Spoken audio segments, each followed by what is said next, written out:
Tapi tadi Bang Oki bilang cukup menarik ketika yang tertarik itu bukan PSI ke Kaisang, tapi Kaisang yang tertarik ke PSI. Kesannya PDIP nggak dianggap ini Bang Kapitra Ampera, partai terbesar, partai penguasa, paling unggul di Indonesia, tidak dipilih Kaisang, Bang Kapitra Ampera. Iya, ini analisa agitasi ini kan selalu ada ya. Dunia politik harus punya warna seperti itu. Tapi yang jelas ada kepastian bahwa PDI adalah partai primadona di antara partai politik di Indonesia. Itu pertama. Kedua, PDIP dan kadernya adalah epicentrum politik di Indonesia. Sehingga kader-kadernya itu diperebutkan banyak partai politik. Hanya sekedar dibawa saja oleh kader PDI, itu bisa dianggap sebagai intensif elektoral.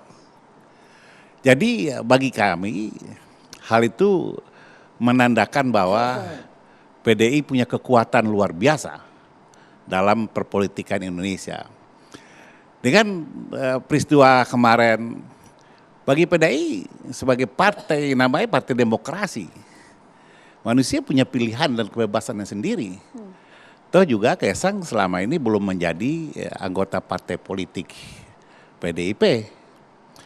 Kalaupun dia menentukan pilihannya, betul dia sudah seorang yang dewasa, punya rumah tangga sendiri, bukan lagi menjadi gendongan bapaknya. Jadi kita menghargai saja, karena politik ini tidak perlu dangkal dan sempit ya, politik ini harus luas. Asal keberadaan seorang dalam politik itu untuk membangun Indonesia lebih bermartabat dan lebih baik, semua orang bebas dengan segala pikiran-pikiran yang dimilikinya. Segala lembaga atau instrumen atau kendaraan-kendaraan yang dia inginkan.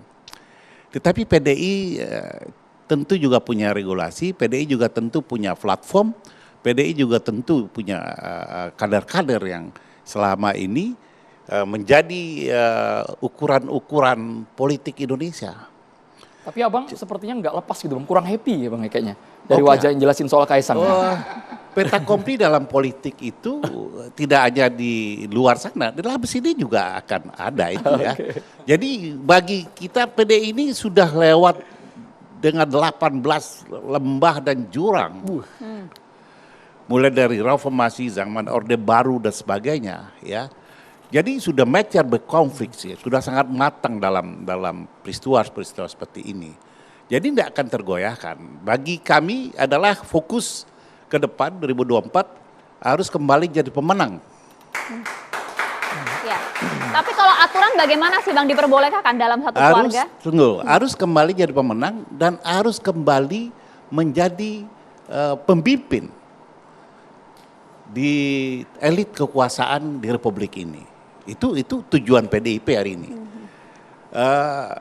Regulasi ada tentu, tetapi ada kriteria regulasi itu diterapkan. Jadi karena seseorang sudah memiliki kedewasaan dan punya pilihan tertentu, bukan lagi di bawah pengampuan, tentu dia bebas. Ya, PDI juga orang mengatakan bahwa PDI akan tergoncang, sampai hari ini PDI happy aja. Dan hubungan PDI juga dengan kadernya termasuk Presiden Jokowi tetap harmonis. Jadi orang menginginkan ada puing-puing atau keping-keping perpecahan terjadi. Keharmonisannya nampak dari mana sih Bang? Justru malah berbalik loh ini kalau dilihat oleh publik. Itu kan analisa yang provokatif ya. Bagaimana mungkin orang harus mempertontonkan setiap saat kemesraan itu di depan publik. Tetapi ternyata hari ini masih menjadi kader. Masih jadi kader PDIP. Jadi tidak ada masalah sebenarnya. Cuman kan orang-orang membuat supaya ada masalah antara partai dengan kader-kadernya. Karena kader-kader ini punya magnet yang kuat dalam menentukan arah kebijakan politik dan pemimpin politik at least kepada pemimpin kekuasaan yang akan datang. Jadi bagi kami melihatnya dengan tersenyum bahwa realitas kita sangat diminati, termasuk kader-kadernya, ya mungkin saja nanti PSI ikut kita gitu, atau bergabung menjadi PDIP karena merahnya sudah mulai mendului dan berdominasi. Mungkin juga Noel akan kembali ke jalan yang lurus Bang gitu Kapitra, ya. kalau kita uraikan Bang, ini kan jadi pertanyaan masyarakat juga soal ADART partai. Kabarnya kalau memang ada ikatan inti keluarga, ya kalau bapaknya PDIP, anaknya harus juga ikut arus PDIP. Bagaimana menjawab hal ini, Bang? Itu kan interpretatif orang. Dia kan tidak Kalau baca. aturan di Dia kan tidak KDRT baca aturan itu. Orang kalau sudah dewasa, dia bukan pengampuan dalam bahasa hukum, bukan lagi pengampuan bapaknya. Perempuan, istri itu pengampuan dari suaminya. Dia tidak cakap bertindak hukum, itu bahasa hukumnya. Sehingga dia memerlukan persetujuan suaminya. Anak-anak yang di bawah umur, dia memerlukan persetujuan bapaknya melakukan perbuatan-perbuatan hukum. Nah sekarang dia orang yang dewasa, punya keluarga, punya istri, mungkin juga punya kakak sendiri. Lalu bagaimana itu bisa dinisbatkan atau dikaitkan, lalu mengikat dia ke suatu benang yang kuat bahwa dia adalah bagian dari PDIP, dia harus bagian dari bapaknya, sehingga harus ada sanksi. Kan itu yang ditunggu, tapi tidak demikian. Tidak demikian. Itu kan keinginan orang supaya apa? Ada kerenggangan. Oke. Ya, orang ingin melihat kekuatan PDIP ini, ingin kalau bisa sedikit melemah gitu ya dengan peristiwa ini. Tetapi justru PDI lebih kuat ya, konsolidasi berjalan terus, tujuan PDI itu jelas untuk pemilu yang akan datang apa menjadi target-target utama. Jadi kita sangat enjoy melihat situasi seperti ini. Tersenyum tadi katanya. Oh, Tapi sangat kalau tersenyum. Bu Mega gimana pas dengar? Coba tanya Ibu Mega. Abang kan orang terdekat Atau Bu Mega. telepon ya. Saya tidak dapat mewakili orang lain. Saya hari ini mewakili diri saya sebagai kader ya. Dan suasananya biasa ya. Tadi saya banyak sekali bercengkrama, banyak sekali berkomunikasi dengan kader-kader PDI. Kita easy going karena kita tahu apa yang menjadi destination politik PDIP hari ini. Bang itu Kapitra, seperti ya, ini Bang, ada juga anggapan gini Bang, langkah politik dari Kaisang ini dianggap manuver yang diambil arahan dari Presiden Joko Widodo ingin menempatkan dua kaki di PDIP-nya aman, dipersiapkan untuk mendukung Prabowo Subianto katanya Bang. kata dianggap itu adalah kata persepsi yang perlu pengujian ilmiah ya dan akurat. Kalau semua itu dianggap ada praduga itu bisa benar dan bisa salah. Tetapi yang jelas itu tidak akan terjadi pada PDI asumsi praduga itu.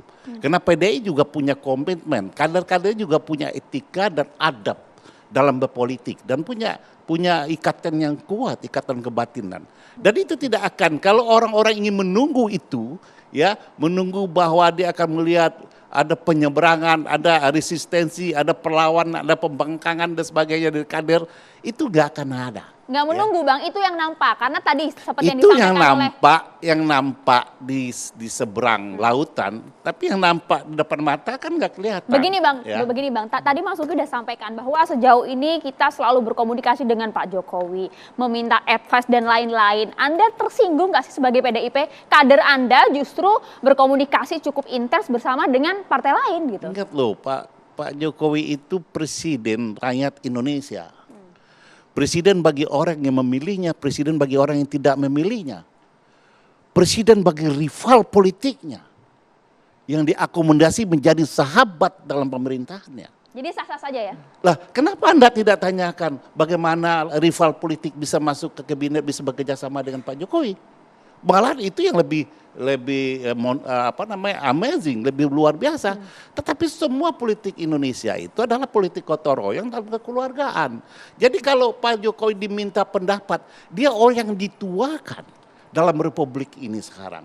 Siapa saja boleh datang ke sana. Jangankan PSI, semua datang dan Pak Jokowi menghadiri semua perayaan, semua acara-acara partai politik di Indonesia. Bang Kapitra. Jadi yang salahnya apa? Jadi silahkan aja seperti sebuah sebutan PSI, bro dan sis, ya kita juga punya sebutan sendiri kepada kader-kader kita. Itu yang sekarang dipermasalahkan. Baik, Bro dan sis sudah mendapuk Kaisang sebagai Ketua Umum PSI. Tapi pertanyaannya kenapa kemarin tidak terang-terangan mendeklarasikan mendukung salah satu baca pres 2024 yang kabarnya condong ke Prabowo Subianto. Sesaat Harus lagi ditanggapi dijawab. Bapak-Bapak. Hanya di Catatan Demokrasi pemirsa.